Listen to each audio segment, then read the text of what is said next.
Welcome to GPN. Let me ask you something. Have you ever looked around at the world and just felt something's not right? Maybe it's the corruption, the greed, the way power and wealth seem to crush the weak. It can be overwhelming, but here's the good news. God sees it too, and He has a plan to set things right. Today we're talking about one of the most striking moments in the book of Revelation, the fall of Babylon.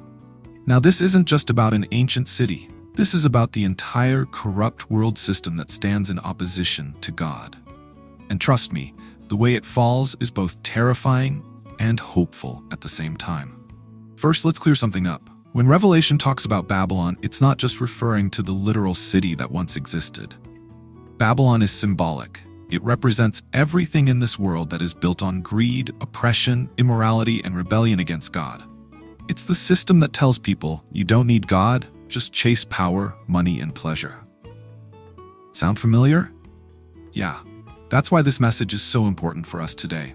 In Revelation 18:2 it reads, Fallen is Babylon the Great. She has become a dwelling for demons and a haunt for every impure spirit, a haunt for every unclean bird, a haunt for every unclean and detestable animal.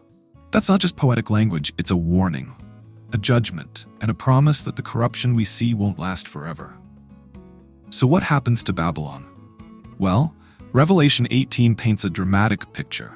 This great and powerful system, so full of wealth and influence, collapses in a single hour. That's right, all the kings, merchants, and leaders who once thrived under it. They stand back in shock, watching the destruction, weeping, not because they're sorry, but because their source of wealth and power is gone. Here's what it says in Revelation 18:10. Woe! Woe to you, great city, you mighty city of Babylon. In 1 hour, your doom has come. It's quick, it's complete, and it's a reminder that no earthly kingdom lasts forever, especially one that is built against God. You might be wondering, why is God so set on bringing this system down? The answer is simple. Because it destroys people. Babylon represents a world that preys on the weak, glorifies sin, and blinds people to the truth.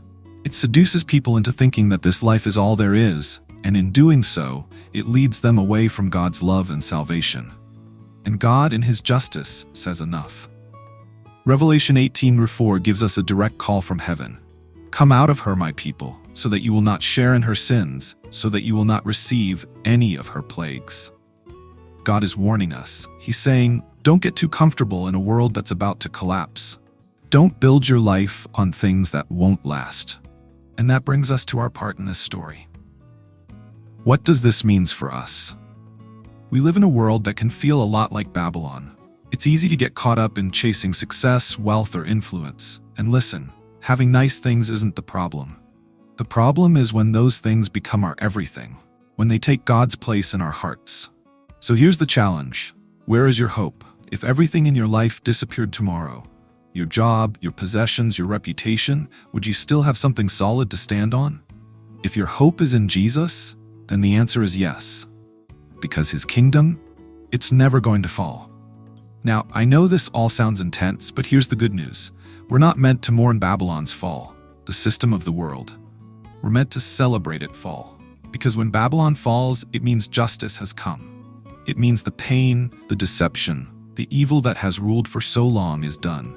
It means that Jesus has come and is about to establish His kingdom, where truth, love, and righteousness finally reign forever. So my friend, don't be afraid of what's coming. Instead, get ready, be awake, and put your trust not in the things of this world, but in the one who will never be shaken. Again, please like, share, and subscribe to GPN.